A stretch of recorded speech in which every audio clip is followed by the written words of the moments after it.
What do you mean by abiotic components? All the non-living components like the water, the wind, air, soil, they comprise what? Abiotic components. Based on the intensity of light and duration of temperature is the cause for the distinct seasons like the spring, winter, summer and autumn. Two very important components are the snow and the rain.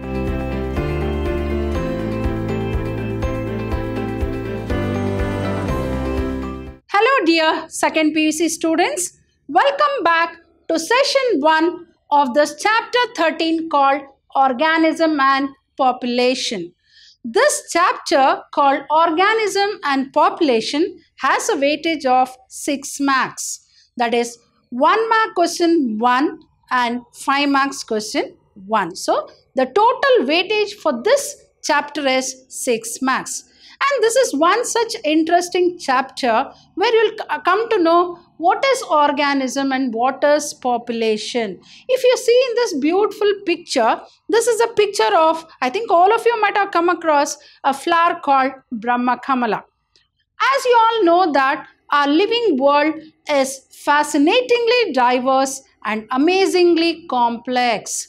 When you observe this flower, I think all of you know that this is a flower which is going to bloom in the night and it is colorless.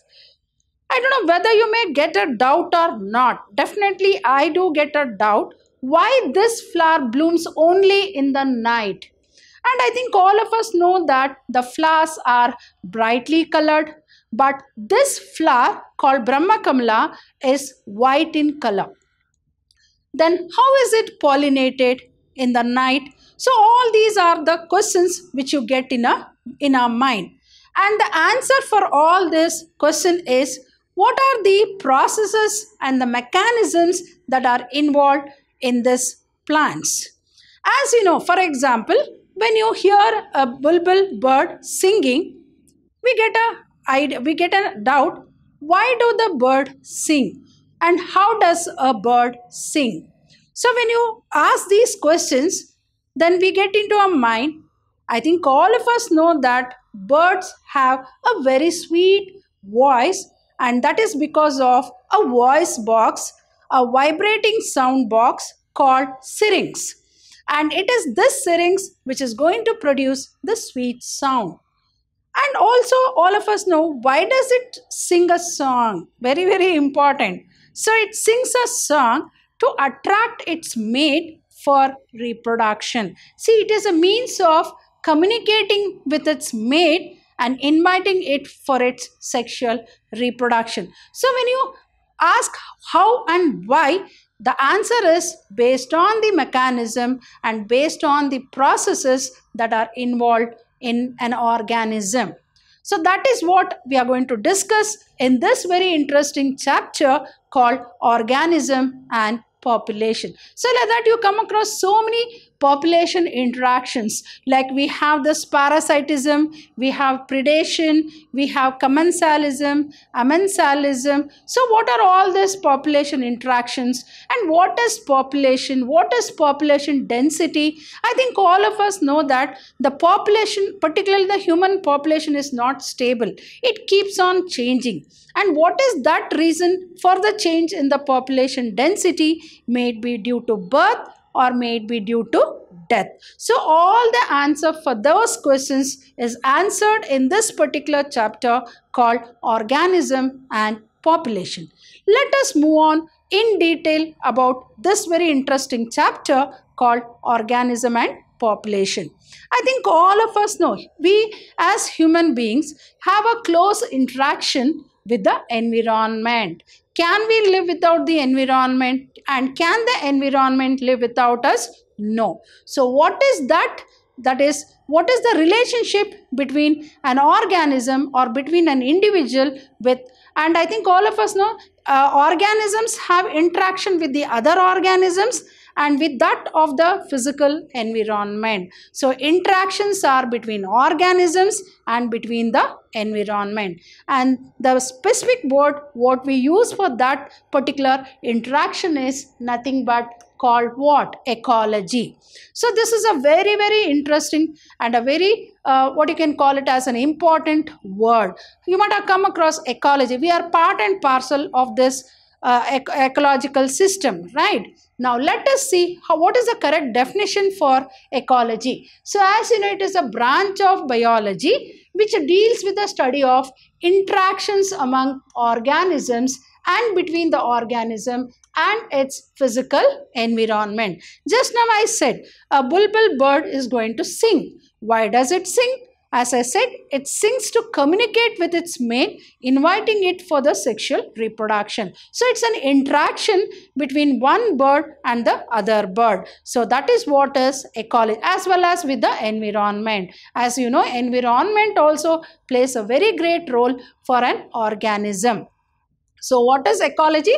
It is a branch of biology which deals with the study of interactions among organisms and between the organisms, interactions between, that is among the organisms and between the organisms and its physical environment. See what a beautiful definition this ecology has.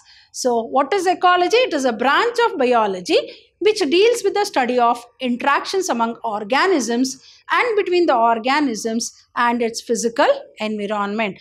And when we say environment, environment has both abiotic and biotic components. So it has both the components. What do you mean by, see this beautiful picture, nature? Are we not happy by seeing this beautiful picture? See, you can see the green vegetation with water body and see the blue sky with the clouds. Such a wonderful beauty our environment has. And this environment has both biotic components as well as abiotic components. What do you mean by abiotic components? All the non-living components like the water, the wind, air, soil, they comprise what? Abiotic components. And what is biotic components? The living organisms. I think all of us know this biotic component comprises of the living organisms, may it be the plant and the animal. So this environment has both abiotic and biotic components. Now let us understand what are the levels of ecology. Basically, ecology is concerned with four very important levels of biological organization. I repeat, basically an ecology is concerned with four very important levels. What are the four important levels? One is called organism, the second one is called populations, and the third one is called communities, and the fourth one is called biomes. So group of organism make a population, group of population make a community, and group of community, like we have this biomes. So what are the four very important levels of ecology? One is called organism. The very word itself will tell you. The chapter name itself is what? Organism and population. So our first level of organism, that is ecology, is organism. Second one is population. Third one is community. And the fourth one is biomes. Hope you have understood the term ecology and what are the four levels of ecology. That is organism, population, communities and biomes. Now let us understand what is this physiological ecology. There is one called physical ecology and physiological ecology. What is this physiological ecology concerned with?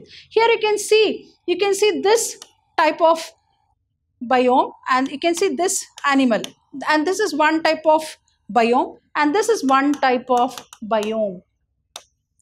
The biomes are different based on their different regions and different variations. Now, what is this physiological? I think this we can call it as, these two are extreme. This is cold, extremely cold, and this one you can see hot. This we call it as desert biome, and this we call it as tundra. Here you can see the animal polar bear which lives in the cold region. And you can see this camel, it resides in the desert. Can a camel go and live in that particular biome? No, definitely not. Can this polar bear live in this particular environment? No. Why? What is the answer for this? Why this polar bear is not able to live in this habitat, and why this camel is not able to live in that particular habitat? It is because of one very important thing, what we call it as adaptation. What is adaptation? Adjustment. An animal will develop certain adaptive features to overcome the extreme climatic conditions in a particular habitat. For example, camel. I think all of us know camel is called the king of the desert, and it has long legs and it has hump. It has padded foot to overcome the extreme hotness of the sand. And see the polar bear. Polar bear has a very thick skin. It looks like a blanket. It is covered over by a blanket to overcome the cold condition. So they have certain adaptive feature. Adaptation is very, very important for an animal to survive in a particular habitat. As you know, survival of the fittest. So everybody wants to survive, and they come out with certain mechanisms and processes to adjust themselves to that particular environment and survive. So what is physiological ecology? Ecology at its organism level is physiological ecology. So what is physiological ecology? Ecology at its organismic level. And this physiological ecology helps to understand how different organisms are adapted to their environment in terms of survival and reproduction. As I said, they have to survive and carry on a very important process called reproduction. For what? For the continuity of the species generation after generation. If not, what will happen if reproduction does not take place? The species will come to a standstill and there will be no species further. So there will be no continuity of species thereon. For the continuity of the species generation after generation, reproduction is very, very important. Adaptation is very important. So how do we define this physiological ecology? Ecology at its organismic level is called physiological ecology, and this physiological ecology is very much important to understand what? How different organisms are adapted to their environments in terms of what? Survival and reproduction. So hope you have understood what is ecology and what is physiological ecology. Let us move on to some more important concepts. Moving on to annual variations. Here you can see the picture. So one season is spring, the other one is winter, summer and autumn. So we call it as what? Annual variation. So in a year, we have different seasons. And what is the reason for the occurrence of different seasons? Like we have the spring, winter, summer and autumn. It is because of the changes that occur due to the revolution of Earth around the sun with tilt of its axis. Because of, as you know, the Earth is surrounding around the sun, revolving around the sun, and with a tilt of its axis, it is responsible for the annual variations for like the annual seasons, like we have the spring, winter, summer and autumn. I think all of us are during these 4 very important seasons. Do you think the temperature will be the same? No, it varies, right? Definitely. So in the intensity and duration of temperature are the cause for the distinct seasons. So what is the cause for the distinct season? That is the intensity of light and the duration of temperature. So based on the intensity of light and duration of temperature is the cause for the distinct seasons like the spring, winter, summer and autumn. I think all of us know average temperature and annual variation in precipitation are the factors that influence the biome formation. Just now we come across a desert is one type of biome, then tundra is one type of biome, What is that which is responsible for the process of formation of biomes? As I said, tundra is completely, polar region is completely cool, right? Cold, very minus. It is almost, you can say, extreme cold conditions. Desert, extreme hot conditions. So average temperature and annual variation in precipitation. Precipitation is nothing but process of what? Formation of snow. So precipitation are the factors that influence the biome formation. So what is annual variation? The change occurs due to the revolution of the revolving of the earth around the sun with tilt of its action. Then it is due to what? Intensity and duration of temperature are the cause for the distinct seasons. So average temperature and annual variation in precipitation are the factors that influence the biome formation. Moving on to the components of precipitation. As I said, what are the two very important components of precipitation? One is snow and the other one is rain. So what are the two very important components of precipitation? And precipitation and annual variation, as I said. So the two very important components are the snow and the rain. So what are the four major biomes of India? One is called the desert biome, rainforest biome, tundra biome and sea coast biome. Here you can see how. See here, Arctic and alpine tundra. Here you can see the coniferous forest.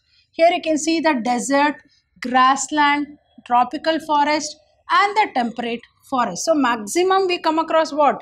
Temperate forest and the coniferous forest because of the variations that the survival is more of in that particular area because of the environmental conditions. So Arctic and alpine you can see very less tundra. Then here this is what, when you take a graph like this, mean annual temperature with that of mean annual precipitation, then you will get this different biomes. What are the four very important biomes? So what are the components of precipitation? The components of precipitation include what? Snow and rain. And what are the four major biomes of India? One is called desert biome, rainforest biome, tundra biome and sea coast biome. So here you can see the graph here.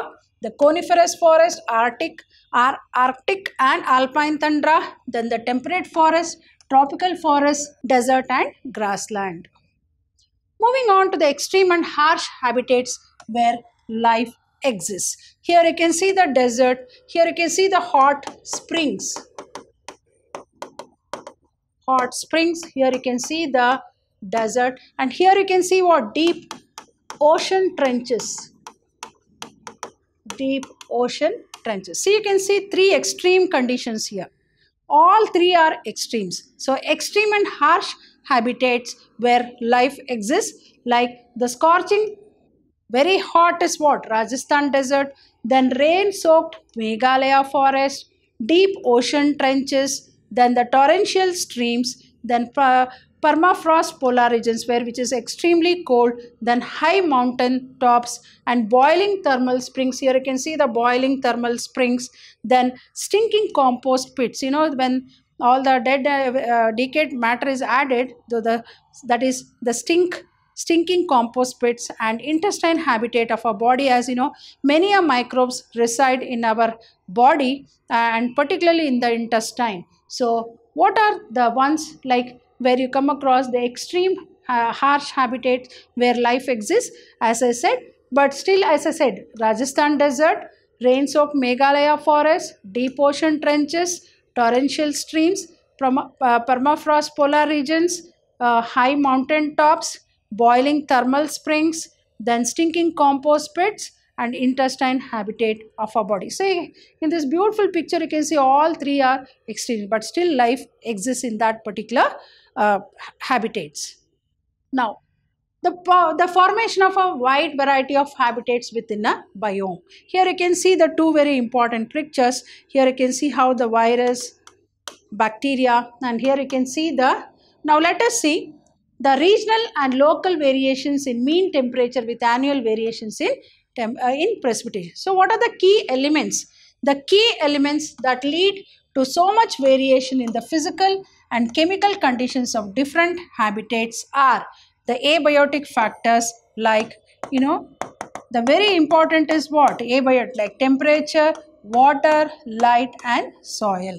So what are the key elements that is responsible for variation in the physical and chemical conditions of different habitats? It is the abiotic factors like the temperature, water, light and soil.